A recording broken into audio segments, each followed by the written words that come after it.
Astaghfirullahalazim. Astaghfirullahalazim. Astaghfirullahalazim.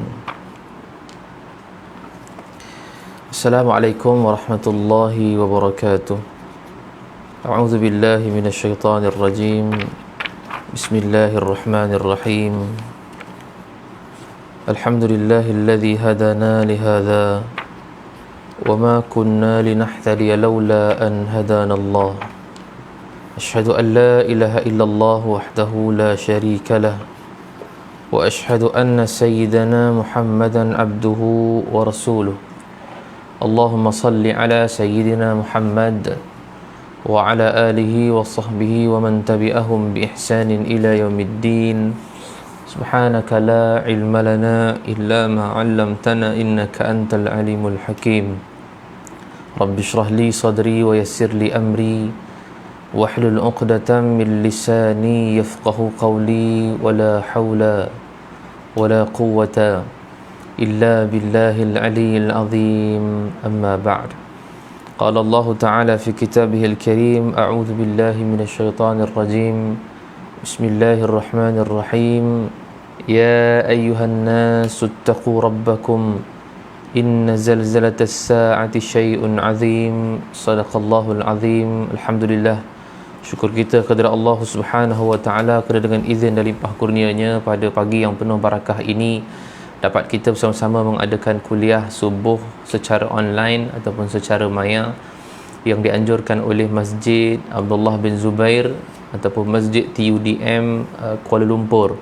Dan alhamdulillah pada pagi yang penuh barakah ini di waktu subuh dan dalam keadaan mudah-mudahan Allah Subhanahu wa taala memberkati dan rahmati kita bangun di awal waktu semata-mata untuk mendapatkan keberkatan daripada Allah Subhanahu wa taala, dan mudah-mudahan pagi ini pula kita sambung dengan pengajian kita, majlis ilmu kita, iaitu dengan kita mentadabbur ayat-ayat Al-Quran. Dan insya-Allah pada pagi ini kita akan membacakan surah Al-Ghashiyah, iaitu surah yang ke-88 dalam Al-Quran. Itulah surah berkaitan dengan kiamat dan juga berkaitan dengan dalil Allah Subhanahu wa taala adalah sebagai Tuhan. Ini sebagai Allah Subhanahu wa taala dan dalil yang membuktikan bahawa Allah Subhanahu wa taala Maha Pencipta yang mentadbirkan sekalian alam. Jadi saya mohon kepada semua yang ada pada pagi ini untuk sama-sama kita buka Al-Quran, untuk sama-sama kita melihat isi kandungan Al-Quran. Mudah-mudahan selalu kita dengar ayat ini, dan bila mana kita biasa dengar ayat ini, kita akan faham makna yang Allah Subhanahu wa taala nak berikan kepada kita. Jadi surah Al-Ghashiyah ini sebenarnya Nabi SAW biasa baca. Biasanya Nabi SAW sekiranya berlaku hari raya, contohnya jatuh pula hari Jumaat, dan biasanya tak hari Jumaat pun, biasanya kalaulah hari itu hari raya, maka sembahyang sunat hari raya itu Nabi akan baca dua surah ini. Mana sembahyang sunat hari raya, Aidilfitri ataupun Aidiladha, maka Nabi SAW akan membacakan yang pertamanya surah Al-A'la, iaitu Sabbihisma Rabbikal A'la ila akhir ayat, dan yang keduanya Nabi akan baca surah Al-Ghashiyah ini. Ini surah yang dipanggil sebagai Al-Ghashiyah, iaitu Al-Ghashiyah bermaksud meliputi ataupun menimpa. Apa yang meliputi, apa yang menimpa, insya-Allah kita akan bincangkan dalam kuliah ini. Cuma apa yang saya nak sebutkan pada pagi yang penuh barakah ini, saya ucapkan dulu terima kasih kepada semua yang menonton, terima kasih juga yang like, yang komen. Kalau ada komen ataupun ada candangan, ataupun ada ilmu yang nak ditambah, ataupun ada persoalan yang nak ditanyakan, boleh tulis di ruangan komen. Dan saya ucapkan terima kasih kepada sahabat-sahabat kita yang bantu share ataupun kongsi video kita pagi ini. Mudah-mudahan ia menjadi saham akhirat kita walaupun kita telah meninggal dunia, maka Allah Subhanahu wa taala akan berikan juga pahala. Kerana itu berdasarkan hadis Nabi sallallahu alaihi wasallam, idza mata ibnu adam in qata'a illa min salas, apabila mati seseorang anak Adam itu, maka akan terputus pahalanya melainkan tiga perkara, yang salah satunya adalah ilmun yuntafa'u bihi, itulah ilmu yang dimanfaatkan oleh masyarakat. Jadi ini antara peluang untuk kita mendapatkan pahala saham sehinggalah kita bertemu dengan Allah Subhanahu wa taala. Hanya menekan button share ataupun kongsi sahaja, Mudah-mudahan Allah Subhanahu Wa Taala memberikan kita pahala yang berterusan insya-Allah. Jadi saya ucapkan juga terima kasih kepada semua yang hadir pada pagi ini. Jom kita sama-sama membuka Al-Quran, iaitu surah Al-Ghashiyah pada muka surat yang ke-592. 592 surah Al-Ghashiyah. Kita cuba untuk memahami makna yang ada di dalam Al-Quran. Jadi surah Al-Ghashiyah ini bermaksud meliputi, dan Al-Ghashiyah ini juga merupakan salah satu daripada nama-nama kiamat. Surah Al-Ghashiyah ini hanya ada 26 ayat sahaja. Walaupun 26 ayat panjanglah tuan-tuan, walaupun sahaja dipanggil belakang tu, tapi 26 ayat ini sangat panjang, dan tidaklah seperti mana ayat-ayat yang panjang-panjang yang kita sebut awal-awal di dalam Al-Quran. Tetapi 26 ayat ini yang pendek-pendek, tak sampai satu muka surat, adalah baki 2 baris daripada atas, tetapi ia merupakan salah satu surah yang sangat-sangat disukai dan sangat-sangat banyak kali dibaca oleh Nabi SAW. Jadi bila sebut surah Al-Ghashiyah, maka surah ini adalah surah Makkiyah. Itulah surah yang diturunkan oleh Allah Subhanahu Wa Taala di zaman dakwah Nabi sallallahu alaihi wasallam di Mekah. Dan kalau kita nak tahu beza antara surah Makkiyah ataupun ayat Makkiyah dengan ayat Madaniyah ini, maka surah Al-Makkiyah ataupun ayat Makkiyah biasanya akan ditekankan berkaitan dengan kiamat, berkaitan dengan dalil-dalil penciptaan yang Allah Subhanahu Wa Taala lakukan, dan juga penceritaan tentang nabi-nabi dan rasul-rasul. Ini semua tentang ayat Makkiyah, dia punya konsep dia. Tetapi surah Madaniyah ataupun ayat Madaniyah biasanya berkaitan dengan hukum hakam. Sebab Nabi SAW telah pun berada di negara Madinah, maka untuk mentadbirkan negara itu, maka Allah Subhanahu Wa Taala turunkan ayat berkaitan hukum hakam, ziharnya, kan, puasanya, macam-macam lagi yang berkaitan dengan hukum hakam, semua berada di Madinah ataupun dipanggil sebagai ayat Madaniyah. Dan surah Makkiyah berkaitan dengan konsep masih lagi beriman kepada Allah dan beriman kepada hari akhirat, mentauhidkan Allah. Sebab tu Allah cerita dalam surah Al-Ghashiyah ini banyak berkaitan dengan kisah hari akhirat nanti, di Yaumul Mahsyar, bagaimana kehidupan orang-orang yang kufur pada Allah Subhanahu Wa Taala. Juga Allah ceritakan nanti bagaimana pula keadaan orang-orang yang beriman kepada Allah. Dalam surah Al-Ghashiyah ini ada cerita tentang orang yang beriman, ada cerita tentang orang yang kufur pada Allah Subhanahu Wa Taala. Di hujungnya nanti Allah Subhanahu Wa Taala membawakan satu dalil, dan Allah suruh kita perhatikan bahawa bagaimana Allah ciptakan unta, bagaimana Allah ciptakan langit, bumi, bukit dan seumpamanya. Ini menunjukkan bahawa kau tak nak beriman lagi kepada aku. Sebab tu cerita ini dibawakan kepada Mekah ataupun di penduduk-penduduk Mekah, supaya penduduk Mekah beriman terlebih dahulu kepada Allah Subhanahu Wa Taala. Dan ayat ataupun surah Al-Ghashiyah ini adalah kesinambungan kepada surah Al-A'la sebelum daripada ini. Kita pun biasa dengar imam biasa baca kalau hari Jumaat, setiap kali sembahyang Jumaat, Nabi sallallahu alaihi wasallam kebanyakannya akan baca surah Al-A'la dan juga surah Al-Ghashiyah. Ini yang biasa Nabi baca.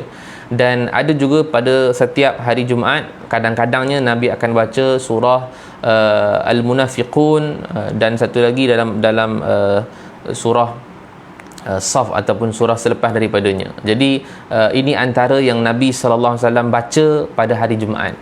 Dan surah ini ada kesinambungan. Surah Al-Ghashiyah ini adalah kesinambungan cerita surah Al-A'la. Sabbihisma rabbikal a'la alladhi khalaqa fasawwa. Surah ini Allah Subhanahu Wa Taala suruh Nabi sallallahu alaihi wasallam berikan peringatan, sebagaimana Allah sebutkan fadzakir in nafa'ati dzikra. Maka berilah peringatan, kerana peringatan itu sangat bermanfaat. Kepada siapa? Kepada sayadzakaru may yakhsha.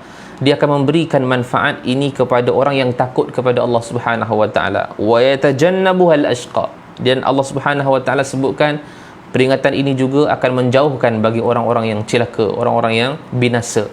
Jadi dalam ayat ini Allah Subhanahu Wa Taala ceritakan orang yang binasa ni pergi mana? Pergi dalam neraka Allah. Orang yang beriman ini pergi mana? Orang yang beriman ini akan mendapat kebaikan di dunia dan juga kebaikan di akhirat. Hanya itu saja yang Allah Subhanahu Wa Taala cerita.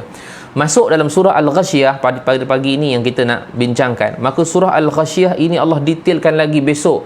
Orang yang berada dalam keadaan kufur ini bagaimana situasi dia di hari akhirat. orang yang berada dalam keadaan dia beriman kepada Allah di dunia dulu, bagaimana situasinya di akhirat besok. Ni Allah Subhanahu Wa Taala nak cerita dalam surah ini. Baik, sama-sama kita buka Al-Quran dan kita tadabbur ayat Al-Quran. A'udzubillahi minasyaitanirrajim.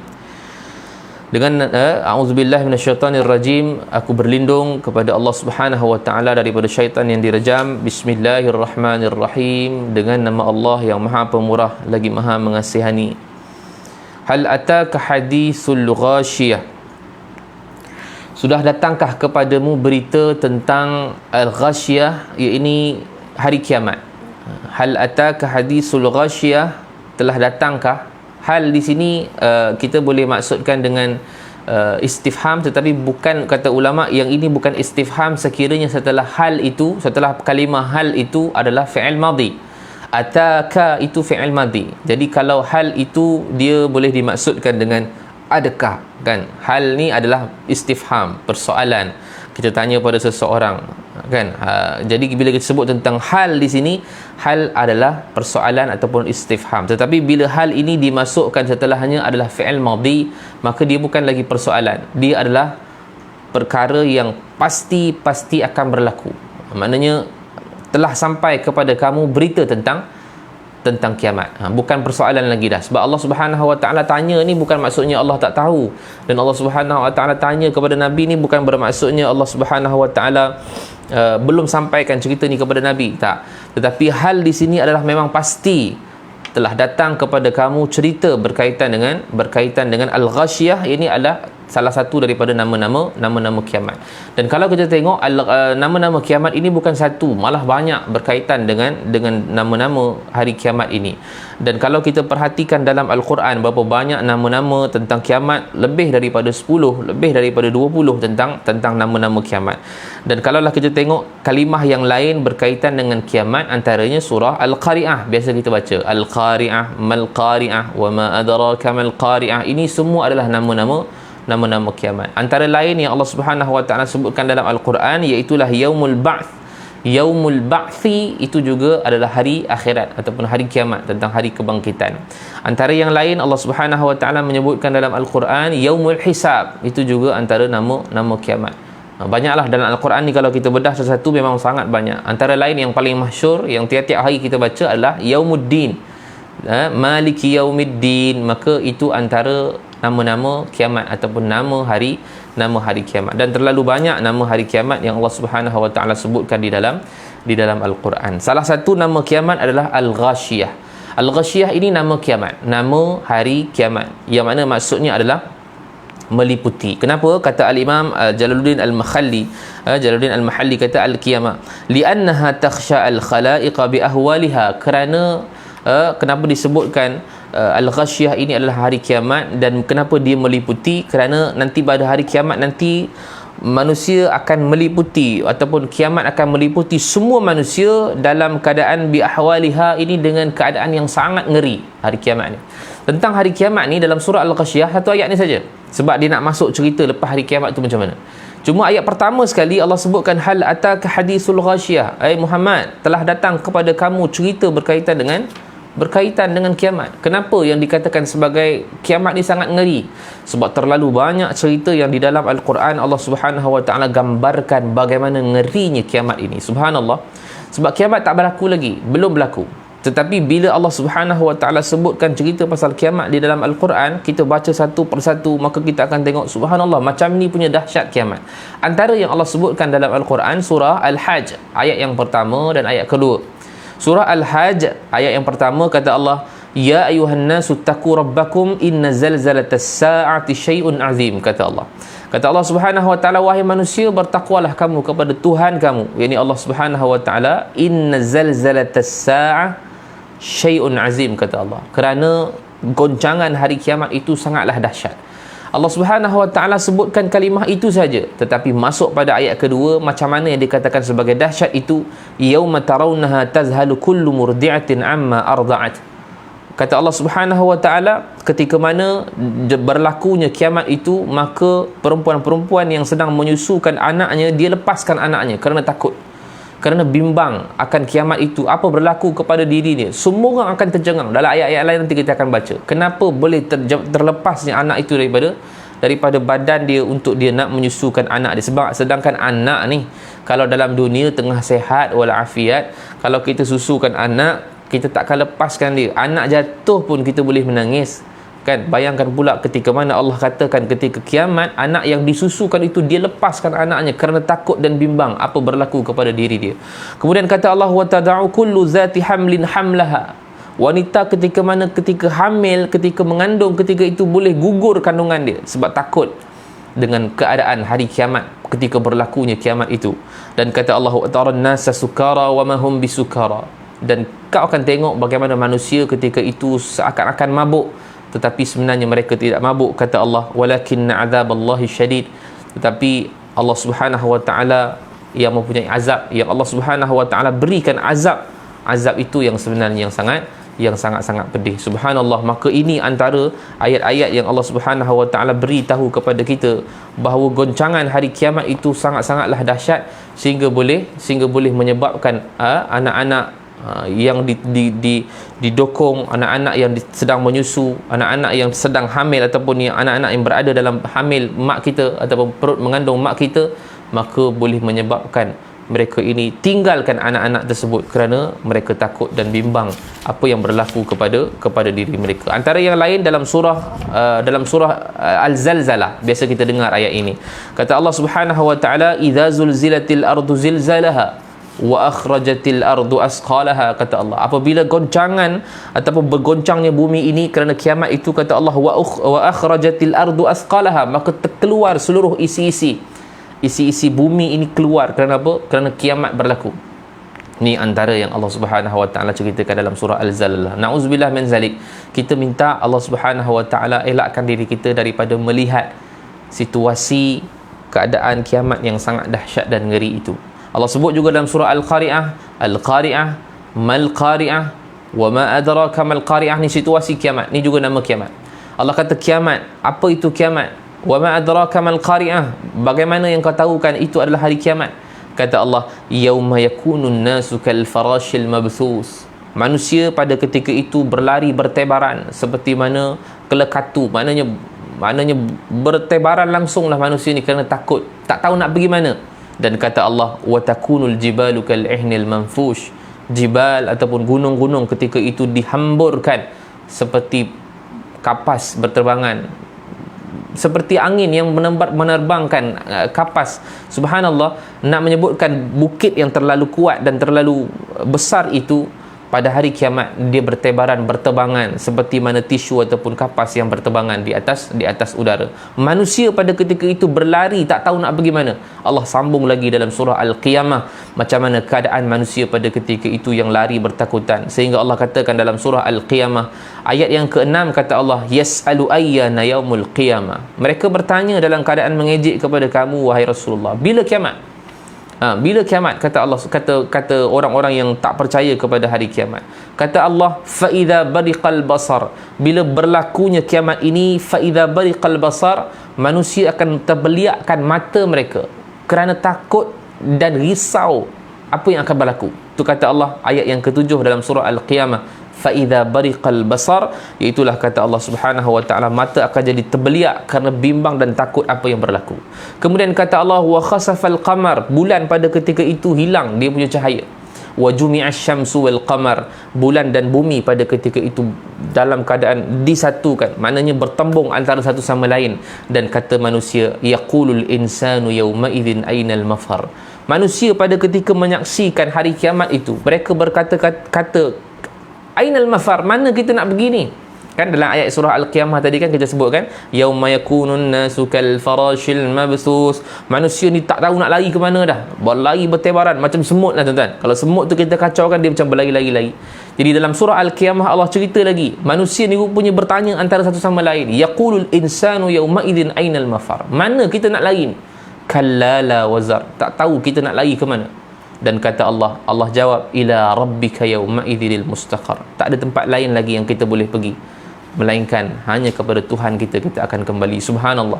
Surah Al-Qiyamah dia membincangkan tentang keadaan situasi masa itu. hari kiamat berlaku, maka ketika itulah Allah Subhanahu wa taala menjadikan kiamat itu satu bentuk yang sangat ngeri dan sangat dahsyat, sebagaimana tafsiran daripada Imam Al-Jalaluddin Al-Mahalli, iaitu li'annaha takhshal khalaiqa bi ahwaliha. Maknanya meliputi, al-ghasyiyah ini maksudnya meliputi. Kenapa meliputi itu dinamakan sebagai kiamat? Kerana pada waktu kiamat itu tak ada satu orang pun yang terlepas daripada kiamat, kengerian itu, melainkan semua yang duduk di atas muka bumi pada saat itu memang semua akan kena. Na'udzubillah min zalik. Sebab itu kita minta pada Allah Subhanahu wa taala supaya kita dimatikan dahulu oleh Allah, supaya jangan kita lihat orang yang melihat, disebutkan oleh Nabi sallallahu alaihi wasallam, orang yang melihat kiamat itu berlaku, maka itu dipanggil sebagai orang yang sangat-sangat hina dan sangat-sangat dahsyat, kerana orang yang tinggal di muka bumi pada saat itu bukan orang beriman lagi. Sebab orang yang beriman, Nabi SAW menyebutkan bahawa Allah akan ambil nyawanya terlebih dahulu sebelum kiamat ini berlaku.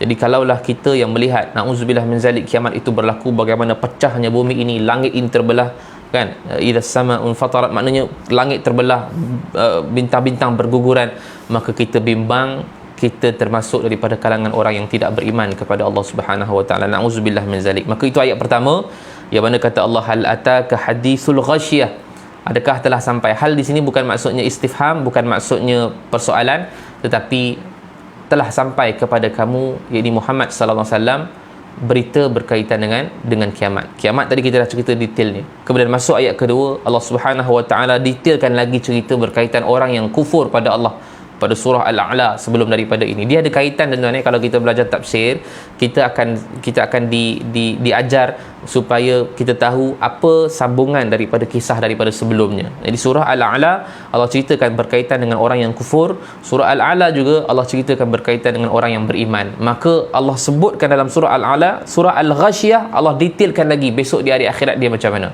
Dalam surah Al-Ghasyiyah ayat yang kedua kata Allah, wujuhu yawma idzin khashi'ah. Ini pada hari itu manusia ada yang wajah-wajah mereka khasyiah, ini orang yang khusyuk. Ketika mana mereka khusyuk, ini khusyuk yang dalam keadaan yang takut amat sangat. Ayat ini berkaitan dengan orang yang kufur pada Allah Subhanahu wa taala. Ayat ini berkaitan dengan orang yang melebihkan dunia daripada akhirat. Ni berkaitan dengan surah Al-A'la sebelum daripada ini. Jadi ayat ini Allah Subhanahu wa taala gunakan perkataan wujuh. Wujuh ni maksud wajah. Wajah-wajah, jamak kepada wujuhun. Jadi wujuh ini kepada cerita pasal wajah. Kenapa Allah gunakan perkataan wujuh? Kenapa Allah gunakan perkataan wujuh? Sebab wujuh ini, wajah ini, kita dapat lihat reaksi dia. Kita pun kalau nak tengok orang, kalau kita sebelum kita tegur orang pun kita tengok wajah dia dulu. Tengok wajah dia ceria, mungkin kita boleh bergurau dengan dia. Tapi kalau kita tengok dia datang pejabat nampak macam tak ceria, monyok aja. Sebab daripada reaksi wajah itu kita dapat tahu dia ni macam mana orang dia. Jadi Allah gunakan perkataan wujuh ini supaya kita tahu wajah-wajah pada hari itu ada berbagai-bagai. Sebab tu kata Allah dalam surah Ali Imran, yauma tabyaddu wujuhun wa taswaddu wujuh. Kata Allah pada hari kiamat nanti ada dua wajah. Satu wajah yang diputihkan, satu wajah yang dihitamkan. Ini antara wajah-wajah yang beriman adalah wajah yang putih berseri, wajah yang kufur pada Allah ialah wajah yang hitam legam. Maknanya memang berdebu, memang ketahuilah muka dia ni adalah muka yang memang tak beriman. Maka dalam surah Al-Ghasyiyah ini Allah kata orang yang wajahnya dihitamkan itu wujuhun yawma idzin khashi'ah, wajah-wajah mereka ini mereka tunduk takut. Khusyuk kita tahu kan, bahasa khusyuk ni kan kita dalam sembahyang pun kalau kita khusyuk kita jadi tunduk kepada Allah ketika mana kita solat. Jadi Allah menggunakan perkataan khasyiah ini bukan khusyuk semata-mata tapi takut. Khasyiah ini juga adalah perkataan yang takut ketika mana mereka duduk di yaumul mahsyar. Kerana takut pasal apa? Amilatun nasibah. Kerana dalam keadaan mereka ini bekerja keras lagi kepayahan, dalam keadaan yang kita tahu bahawa mereka yang mengejar dunia semata-mata dalam dunia, penat siang dan malam, bekerja siang dan malam, maka mereka bekerja tanpa rehat semata-mata untuk dapatkan dunia, akhirat langsung ditukarnya. Maka tidak dikejarkan akhirat langsung, besok di hari akhirat dia dapat tengok catatan amal dia, subhanallah, dia kata penatnya aku bekerja di dunia dahulu, tetapi hasil di akhirat aku tak dapat apa-apa. Amilatun nasibah. Ini ayat yang berkaitan dengan ayat yang ketiga. Kerana mereka ini penat. Nasibah ini juga dimaksudkan memang penat yang amat sangat. Amilatun peramalan kita. Nasibah ialah sifat kepada amilatun, iaitulah bercerita tentang pekerjaan yang dia buat itu dulu memang sangat penat, muka dia boleh nampak kepenatan. Contoh macam sahabat-sahabat kita mungkin yang bekerja, yang berniaga barangkali mungkin, maka dalam keadaan yang balik letih, daripada situ penatnya mereka ni, muka mereka boleh nampak kepenatan, itu dipanggil nasibah, terlalu penat. Jadi di hari akhirat Allah Subhanahu wa taala sebutkan wujuhu yauma idzin khashi'ah, pada hari itu wajah-wajah mereka orang yang kufur ini dia sangat tunduk dan takut kepada Allah. Amilatun nasibah, dan mereka ini sangat menyesal dengan perbuatan yang mereka buat dalam dunia dulu, iaitulah perbuatan amalan mereka yang sangat meletihkan mereka, mengejar siang malam, dunia semata-mata, akhirat tidak ada. Dia dapat amalan ataupun catatan amalan di hari akhirat, subhanallah, mereka sangat menyesal kerana mereka telah menghabiskan masa untuk mengejar dunia dalam dunia dahulu, tapi di akhirat mereka tak dapat apa-apa. Dalam ayat yang keempat kata Allah, tasla naran hamiyah, dan mereka ini akan dimasukkan oleh Allah ke dalam naran hamiyah, ke dalam api neraka Allah Subhanahu wa taala. Hamiyah di sini bermaksud panas yang amat sangat. Hamiyah di sini bermaksud panas yang amat sangat. Maksudnya dalam keadaan Allah sebutkan ayat kedua ni, Allah dah cerita berkaitan dengan orang yang kufur di hari akhirat. Wajah mereka wajah yang sangat takut, mereka menyesal dengan perbuatan amalan mereka dalam dunia dahulu. Kerana apa? Tasla naran hamiyah, mereka akan dimasukkan ke dalam api neraka Allah. Mereka menyesal, mereka tengok kitab amalan mereka, suratan amalan mereka, subhanallah, aku tak boleh nak patah balik ke dalam dunia kerana tak boleh nak beramal lagi. Maka mereka menyesal kerana kata Allah mereka akan masuk ke dalam syurga Allah Subhanahu wa taala. Maka dalam syurga Allah itu, kata Allah Subhanahu wa taala dalam Al-Quran ataupun surah Al-Ghashiyah ini, makanan dan minuman mereka Allah spesifikkan lagi. Pada ayat yang kelima kata Allah, tusqa min ainin aniyah, iaitulah mereka ini meminum air daripada sumber yang kita sebut sebagai aniyah. Ini ialah syadidatul hararah, sangat panas. Syadidatul hararah ialah air yang diminum sampai air itu minum dalam keadaan yang terlalu panas. Ditafsirkan lagi dalam surah An-Naba. Dalam surah An-Naba Allah Subhanahu wa taala menyebutkan bahawa air yang diminum di dalam neraka Allah Subhanahu wa taala itu yang sangat panas.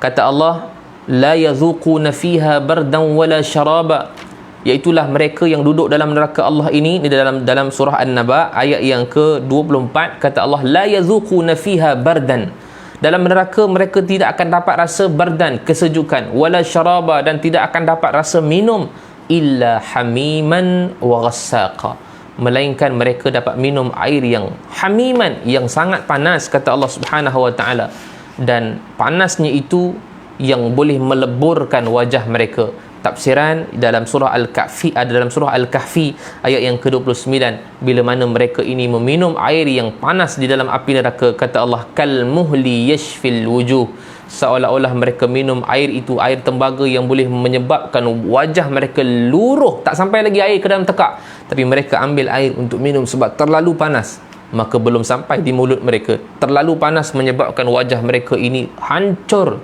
tinggal kulit, tinggal tulang saja, kulit dan isi semua hancur, kata Allah Subhanahu wa taala. Memang akan hancur. Sebab apa hancur? Sebab air yang mereka minum itu adalah illa hamiman wa ghassaqa, iaitulah air yang sangat panas dan bergelegak sehingga menghancurkan wajah mereka.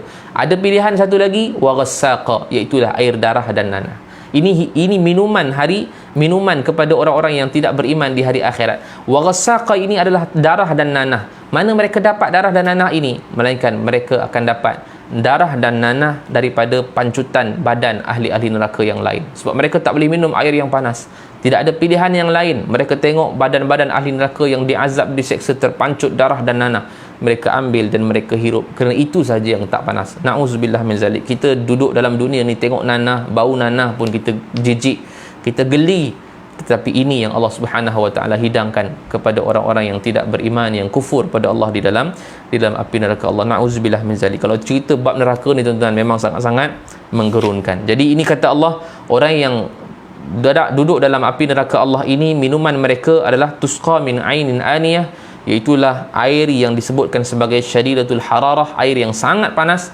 Maka itu adalah minuman mereka. Dan kata Allah, laisa lahum ta'amun illa min dhari. Ini ayat yang ke-6, kata Allah, mereka tidak dapat makan melainkan mereka makan hanyalah buah-buahan daripada berduri saja. Ini makanan mereka. Tadi minuman, sekarang ini makanan pula buat mereka. Makanan yang mereka makan, kata Allah, laisa lahum ta'amun illa min dhari. Min dhari, dhari'in ini adalah daripada buah-buahan yang berduri. Kalau dalam tafsiran disebutkan sebagai buah ini adalah buah zaqqum.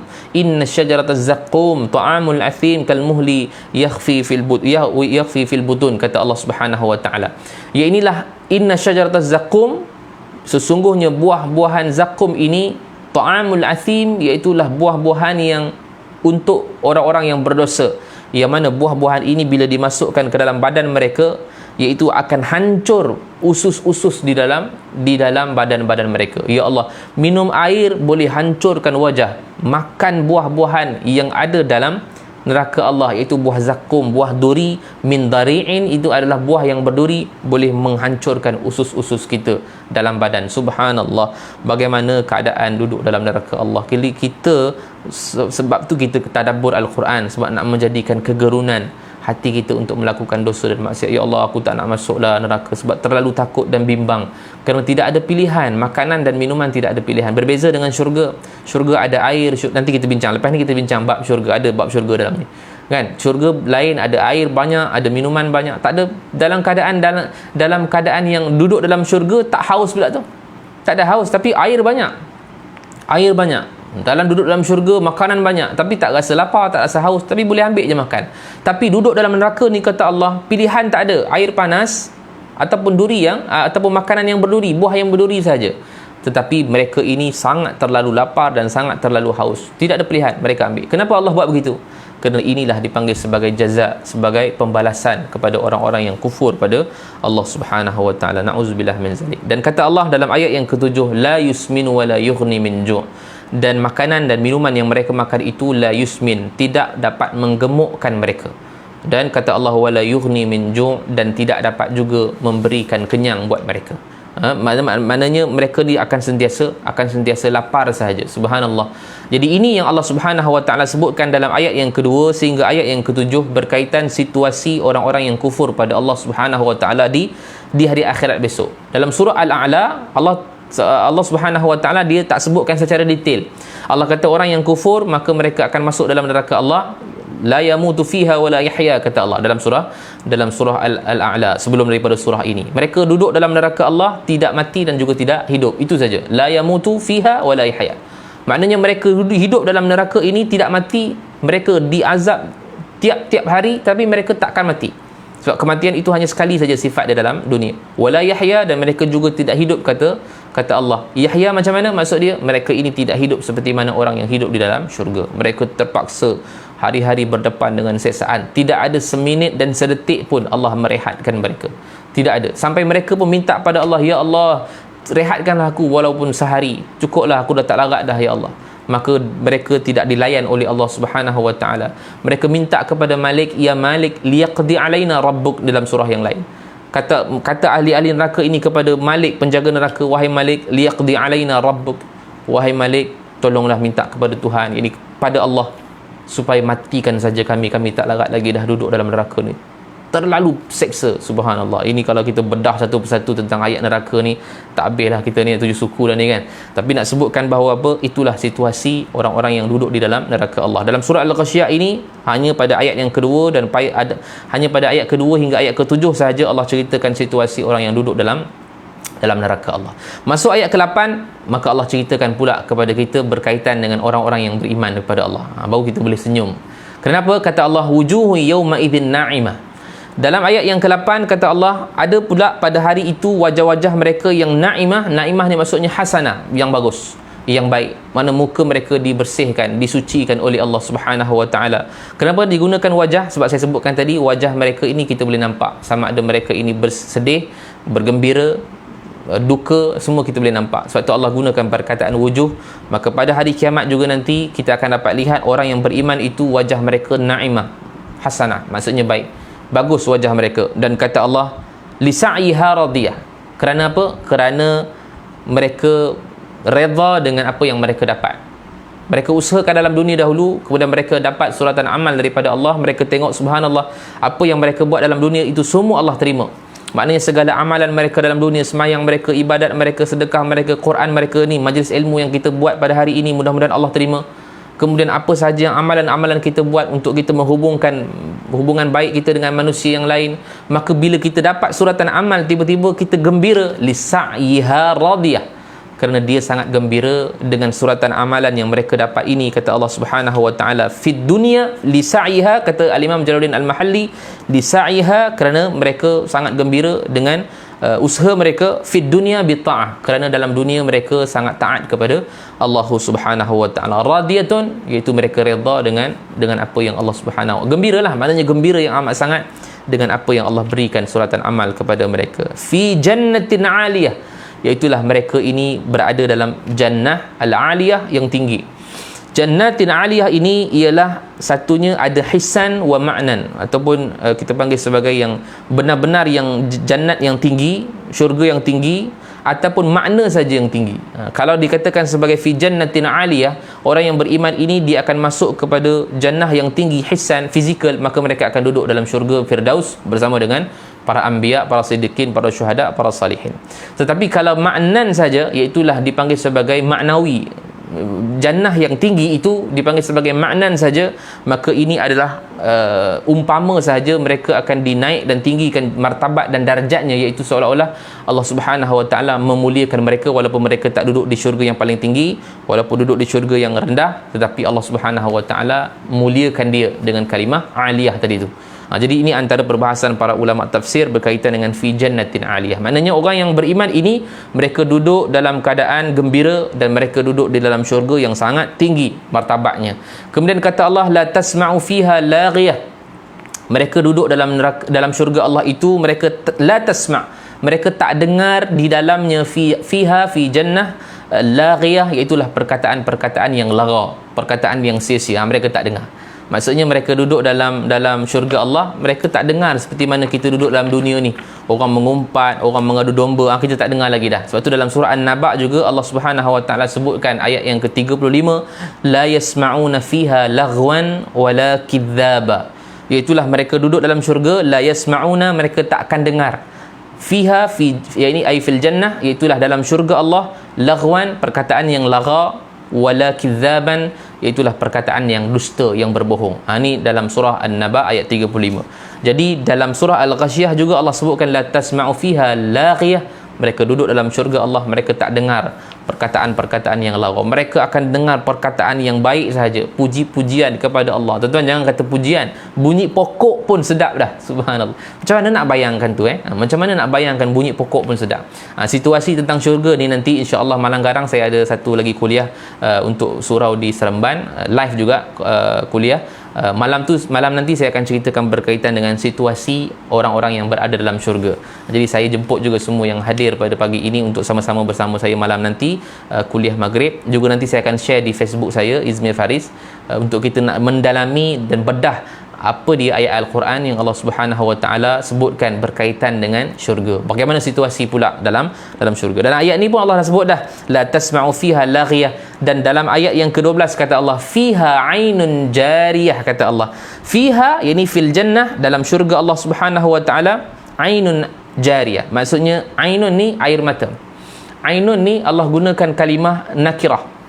Tak ada alif lam. Yang belajar bahasa Arab nanti kita akan faham, alif lam itu menunjukkan dalam bahasa Inggeris the tu maksudnya dispesifikkan gitu saja. Tapi kalau tak ada alif lam, maka dia sebagai ni maksudnya umum, berbentuk umum, menunjukkan ainun ini air mata, bukan air mata, mata air ini air mata pula, mata air ini dia bukan satu, malah banyak, jariyah yang mengalir. Dan biasa kita dengar dalam Al-Quran. Dalam Al-Quran kata Allah, jannatun tajri min tahtihal anhar, subhanallah kan. Maknanya syurga di dalamnya mengalir sungai-sungai. Yang ni kalau kita dapat tahu kenapa Allah sebutkan perkataan jannatun tajri min tahtihal anhar. Banyak Allah sebutkan tentang sungai-sungai. Bukan maksudnya sekarang ini tak guna air lagi, guna. Kita semua memerlukan air. Tapi tuan-tuan bayangkan ketika turunnya ayat ini di Mekah, mereka hidup di Mekah pada ketika itu cuaca yang sangat panas dan nak dapatkan air cukup susah. Jadi bila Allah gambarkan di dalam syurga itu ada air, apa perasaan para sahabat, apa perasaan mereka yang dengar? Subhanallah, mereka akan suka. Air. Kita memang dapat air sekarang ni, bukan maksudnya kita katakan air Ustaz, kita memang air banyak dah. Bukan, air memang kita perlukan. Tetapi bayangkan ketika mana turunnya ayat ini di zaman Rasulullah, mereka sangat memerlukan air. Susah nak dapat air.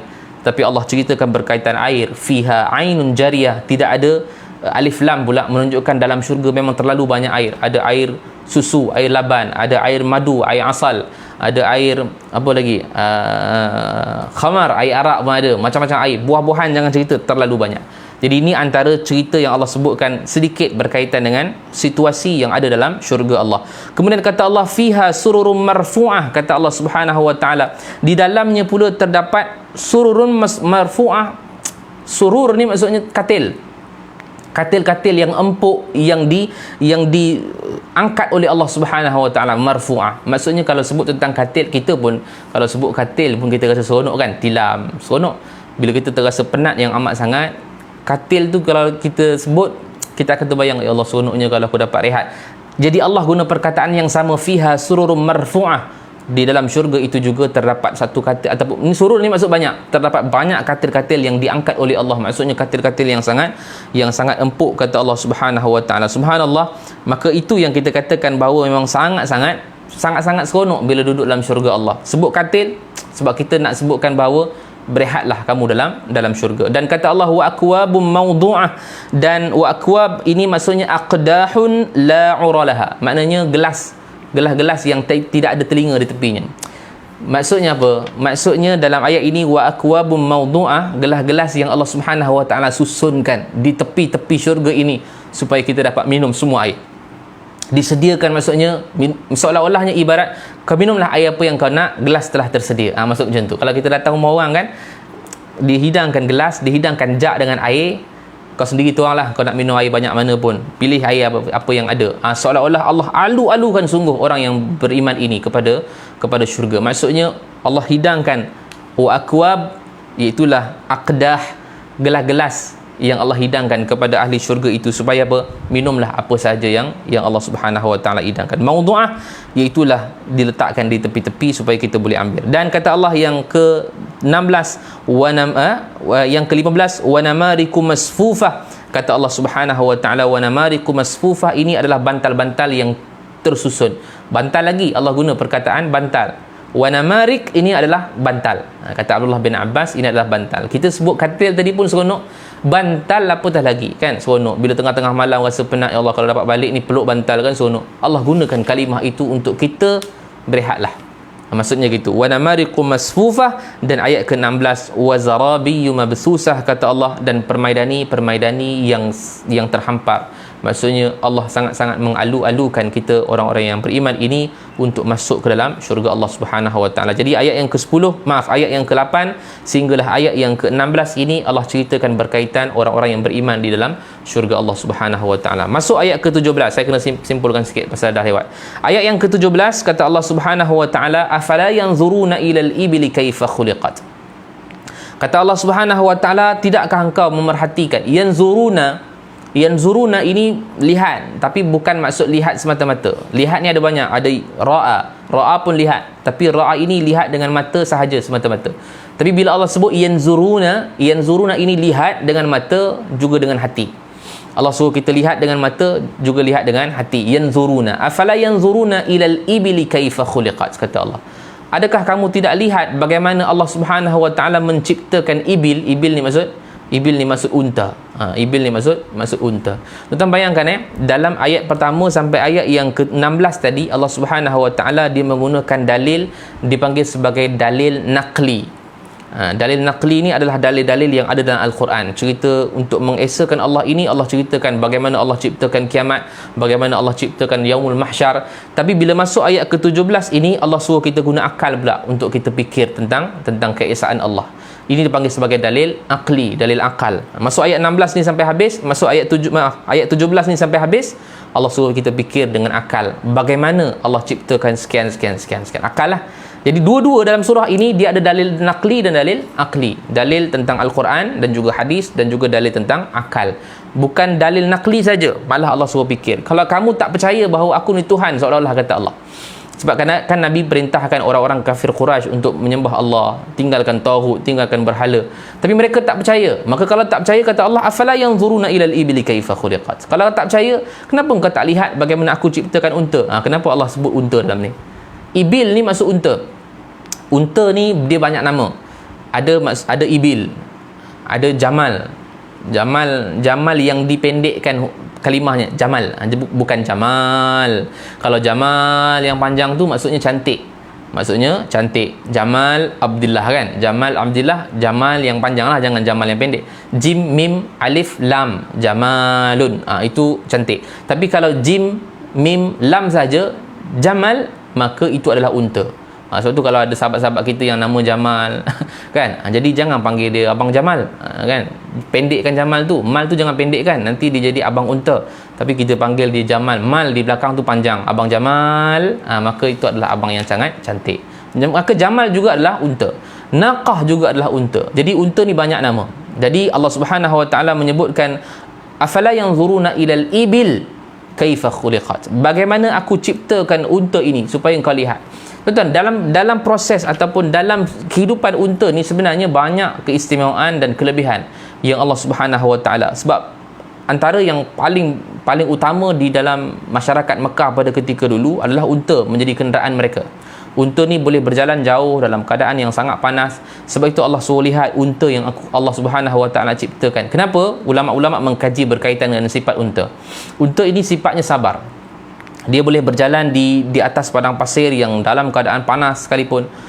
Jalan jauh macam mana pun tetap dia boleh berjalan dalam keadaan kesabaran. Jadi Allah Subhanahu Wa Taala suruh tengok unta ni pasal apa? Pasal kau juga kena sabar sebagaimana unta sabar.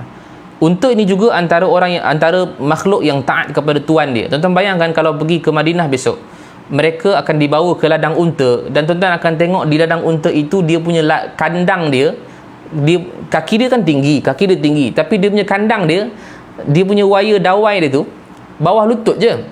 Boleh ataupun tidak dia angkat kaki dia daripada kandang dia tadi keluar dan berjalan terus lari. Boleh tak? Boleh. Sebab dia punya kandang tak tinggi mana pun, macam kandang kambing kan, kandang lembu tak tinggi pun. Memang dia punya kandang dia bawah lutut saja. Dia boleh angkat kaki dia kedua jalan. Tapi kenapa dia tak lari? Sebab Allah kata dia ini makhluk yang sangat taat kepada Allah Subhanahu Wa Taala. Jadi Allah Subhanahu Wa Taala suruh tengok unta. Kenapa? Kerana engkau juga kena taat seperti mana unta, iaitu taat kepada pencipta engkau, iaitulah Allah Subhanahu Wa Taala. Dan unta ini juga dia mengenali tuan dia. Tuan-tuan, unta dia tak sesat. Unta ni kalau dia pergi mana-mana, dia tahu bagaimana nak balik ke tempat dia dan dia kenal tuan dia mana satu. Ini hebatnya unta Allah Subhanahu Wa Taala ciptakan. Kita pun kalau tengok, sebab tu Allah kata tengok unta macam mana aku ciptakan. Kita pun sejahat-jahat mana kita balik-balik kepada Allah. Kenal Tuhan kita siapa? Ini Allah Subhanahu Wa Taala. Maka taatlah pada Allah Subhanahu Wa Taala. Panjang lagi berkaitan dengan keistimewaan unta ni. Nanti insya-Allah ada rezeki ikut saya pergi ke Mekah, Madinah, kita bawa ke ladang unta, kita ceritakan macam mana kelebihan unta. Wallahu a'lam. Mudah-mudahan Allah Subhanahu Wa Taala berikan kita lagi kesempatan untuk menjadi duyufur rahman. Itulah menjadi jemaah di Mekah dan juga di Madinah, tetamu-tetamu di Mekah dan di Madinah. Maka kata Allah, afala yanzuruna ilal ibli kaifa khuliqat. Kau tak tengok ke bagaimana aku ciptakan unta? Ayat ke-18 kata Allah, wa ilas samai kaifa rufi'at. Dan kau tak tengok ke macam mana aku tegakkan langit ini, aku angkat langit ini tanpa tiang. Macam tu cara dia. Allah Subhanahu Wa Taala nak bagi tahu supaya apa? Supaya kau betul-betul tengok penciptaan. Kau tak nak dengar apa yang Nabi SAW sebutkan untuk Al-Quran, tak apa. Tapi sekarang kau tengok bagaimana aku ciptakan unta, bagaimana aku tegakkan langit. Kau boleh tengok langit sekarang ini, macam mana dia boleh tegak. Ayat ke-18. Ayat ke-19, wa ilal jibali kaifa fanusibat. Wa ilal jibali kaifa nusibat, ia ini bagaimana pula bukit-bukit ini aku pasakkan dia tegak berdiri. Tuan-tuan, fungsi jibal ini ataupun fungsi gunung-gunung ini, dia adalah tujuannya memaku bumi untuk jadi kuat bumi ini. Jadi macam kita paku sesuatu dekat dinding, maka dia akan menguatkan lagi tu dia punya keteguhan tu. Jadi Allah ciptakan jabal ataupun jibal ini, dia adalah tujuannya untuk memaku bumi supaya tak bergegar, supaya tak rosak. Tetapi zaman berganti zaman, di hujung-hujung akhir zaman ini banyak manusia yang mentarahkan bukit-bukit ini untuk nak buat penempatan. Akhirnya bukit-bukit yang Allah Subhanahu Wa Taala ciptakan ini akhirnya rosak dan akhirnya dimusnahkan oleh tangan-tangan manusia itu sendiri. Maka itulah mungkin berlakunya kiamat semakin hampir. Itu ayat ke-19.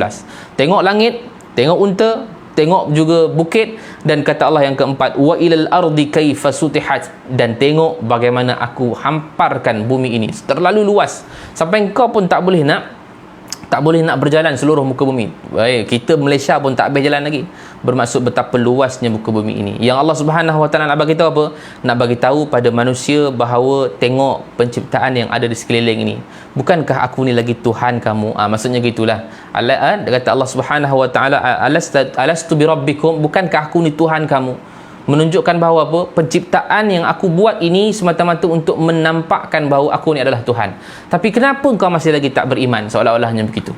Jadi dalam keadaan ayat yang ke-17 sampai ayat yang ke-20 ini, Allah Subhanahu Wa Taala menceritakan tentang dalil akal untuk kita fikir bahawa Allah itu adalah Tuhan. Supaya turunnya ayat ini ketika mana di zaman Rasulullah, orang-orang kafir Quraisy boleh memeluk agama Islam. Masuk ayat ke-21, kata Allah, fadzakir, berikan khabar ataupun berikan peringatan kepada siapa? Kepada orang-orang kafir Quraisy ketika itu. Kata Allah, innama anta mudzakkir, engkau wahai Muhammad hanyalah tukang pemberi peringatan sahaja.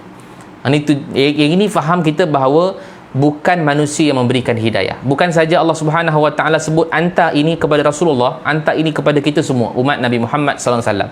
Anta mudzakkir, kamu ni adalah pemberi peringatan saja. Dan ayat ke-22 kata Allah, lasta alaihim bimusaitir, kata Allah, bukan kamu yang boleh memaksa mereka untuk menjadikan mereka ini orang yang beriman. Musaitir ini maksudnya berkuasa ataupun memaksa mereka. Jadi kata Allah, fadzakir, berikan saja peringatan, innama anta mudzakir, hanya saja engkau ni hanyalah orang yang memberi peringatan saja. Engkau nak beri hidayah tak boleh, sebab Allah yang berikan hidayah. Lasta alaihim bimusaitir, kata Allah, Allah yang layak untuk memberikan hidayah, kau tak ada kuasa. Sebab tu Nabi SAW sendiri pun ketika mana tenatnya, nazaknya pakciknya Abu Talib, maka ketika nazak itu Nabi sebutkan, ya ammi qul la ilaha illallah, wahai pakcikku sebutlah kalimah la ilaha illallah, supaya pakcik dia Abu Talib ini dia boleh masuk Islam. Sebab Nabi sayang Abu Talib. Abu Talib yang jaga dia sejak daripada umur 8 tahun sampai Nabi kahwin. Tapi ketika mana nazaknya Abu Talib, dia tetap tak sebut. Nabi push lagi Abu Talib, sebut ya ammi, sebut wahai pakcikku, sehingga Allah turunkan ayat, innaka la tahdi man ahbabta walakinnallaha yahdi man yasha. Engkau wahai Muhammad la tahdi man ahbabta, engkau tak boleh berikan hidayah kepada engkau siapa-siapa yang kau sukai, walakinnallaha yahdi man yasha, tetapi Allah yang boleh memberikan hidayah kepada sesiapa yang dia kendaki. Subhanallah. Maka ini antara yang dalil bahawa kita juga adalah seorang pendakwah. Maka kita semualah pendakwah. Maka dakwah sahaja. Mereka masuk dalam Islam ataupun tidak, mereka beriman ataupun tidak, mereka kembali balik pada jalan Allah ataupun tidak, bukan kerja kita. Itu kerja Allah Subhanahu Wa Taala. Yang pasti kerja kita hanya menyampaikan saja. Sebab tu kata Allah dalam ayat ke-22, lasta alaihim bimusaitir. Tapi Allah ancam lagi pada ayat yang seterusnya, ayat 23, illa man tawalla wa kafar. Illa di sini bukan istisna, bukan kecuali, tetapi illa di sini adalah walakin. Tetapi man tawalla wa kafar, siapa-siapa yang berpaling dan kufur pada Allah Subhanahu Wa Taala daripada peringatan yang Allah Subhanahu Wa Taala sampaikan ini. Maknanya aku dah bagi peringatan dah, aku bagi dalil naqli, aku bagi dalil akal, engkau tetap juga tak beri peringatan. Bukan dalil saja, Allah bagi pula Rasul untuk hantarkan sebagai pemberi peringatan. Engkau tak beriman juga, kata Allah, illa man tawalla wa kafar. Kalau engkau berpaling dan ingkar pada Allah Subhanahu Wa Taala, kata Allah, fayu'adzibuhullahu al-'adzabal akbar. Kata Allah Subhanahu Wa Taala, Allah akan mengazab mereka, iaitulah azab yang sangat-sangat akbar, sangat besar. Akbar ni maksudnya besar, iaitulah azab di akhirat besok, iaitulah azab yang kita katakan sebagai azab api neraka Allah. Dan ayat yang ke-25 kata Allah, inna ilaina iyabahum, kata Allah Subhanahu Wa Taala, sesungguhnya kepada kamilah mereka semua akan dikembalikan. Dan kata Allah Subhanahu Wa Taala, summa inna alaina hisabahum, dan kepada kami jugalah kami akan menghitung dan menghisap segala amal-amalan mereka, iaitulah amal-amalan kita semua. Kepada Allah Subhanahu Wa Taala kita akan dikembalikan. Inna lillahi wa inna ilaihi raji'un. Kita ni milik Allah dan kepada Allah sahajalah kita akan dikembalikan. Untuk apa kita dikembalikan? Summa inna alaina hisabahum, kerana kepada Allah kita akan dihitung segala amalan-amalan kita. Jadi kita nak selamat dalam dunia dan juga kita nak selamat di akhirat, maka perbanyakkan amal soleh kita kepada Allah Subhanahu Wa Taala, perbanyakkan segala ibadat-ibadat kita. Mudah-mudahan besok di hari akhirat kita dapat suratan amalan kita yang sangat-sangat dahsyat, sangat-sangat hebat. Kita boleh lisa'iha radiyah, kita gembira dengan melihat kita punya amal saleh kita. Dan bila mana kita duduk dalam syurga Allah Subhanahu Wa Taala, mudah-mudahan kita dapat menikmati semua perkara-perkara yang ada dalam syurga, kenikmatan yang ada dalam syurga. Dan insya-Allah malam nanti kita akan sambung berkaitan dengan syurga Allah Subhanahu Wa Taala yang terdapat di dalam Al-Quran, dalam surah di surau di Seremban, surau An-Nur tak silap Ustaz Zul, surau An-Nur kan. Jadi insya-Allah malam nanti kita akan berada di surau An-Nur untuk sambungan tadabbur kita berkaitan dengan ayat-ayat berkaitan dengan syurga Allah Subhanahu Wa Taala. Surau An-Nur, fasa 3A, Bandar Seremban Selatan. Insya-Allah pukul 7.45. Awal sangat tu Ustaz. Azan sini 7.30. Okey, tak apa, nanti kita akan adjust masa sikit, lebih kurang lah 7.45 hingga pukul 7.50 macam tu, lebih kurang. Sambungan untuk kita nak ceritakan tentang ayat-ayat berkaitan dengan syurga Allah Subhanahu Wa Taala. InsyaAllah jumpa malam nanti di live ataupun langsung di Facebook surau. InsyaAllah saya juga akan sharekan di Facebook saya, nanti boleh pergi dekat Facebook saya untuk kita sama-sama hadirkan diri dalam majlis ilmu pada malam nanti, insyaAllah. Terima kasih saya ucapkan sekali lagi kepada semua yang hadir pada hari ini, pagi ini yang sangat barakah. Subhanallah, ramai hari ini yang berada dalam kuliah kita. Mudah-mudahan Allah Subhanahu Wa Taala semua berikan keberkatan kepada kita semua dan rahmat. Terima kasih Azwan, terima kasih Ustaz Zul, terima kasih Azri, dan terima kasih kepada ramai lagi sahabat-sahabat kita, Nurul Hida, dan semua sahabat-sahabat kita yang lain saya tak sempat nak sebut nama. Hairun Anwar, Datin ada, Khatijah Rahim pun ada, subhanallah, ramai ada, subhanallah. Jadi alhamdulillah kita akan jumpa nanti pada malam hari untuk kita sambung lagi berkaitan dengan kuliah kita. Jadi terima kasih sekali lagi saya ucapkan kepada semua yang hadir. Mudah-mudahan kita semua dirahmati dan diridai oleh Allah dan dilindungi oleh Allah Subhanahu Wa Taala daripada penyakit yang berbahaya dan kemudaratan yang membinasakan kita, insya-Allah. Wallahu alam.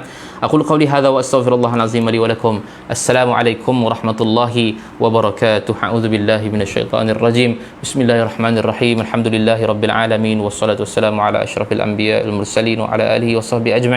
Ya Allah ya Rahman ya Rahim, kami menadah tangan mohon kepadamu ya Allah, ampunkanlah segala dosa kami, dosa kedua ibu bapa kami, dosa pasangan dan anak-anak kami, dosa kaum kerabat kami, dosa kaum muslimin dan muslimat sekalian ya Allah. Ya Allah, matikan kami dengan mati yang baik, jangan matikan kami dengan mati yang tidak baik. Kurniakan kematian buat kami dengan kalimah la ilaha illallah. Ya Allah, kami bermohon dan berhajat kepadamu ya Allah pada pagi yang penuh barakah ini agar Kau hilang dan lenyapkanlah wabak COVID-19 yang sedang merebak di negara kami ini ya Allah.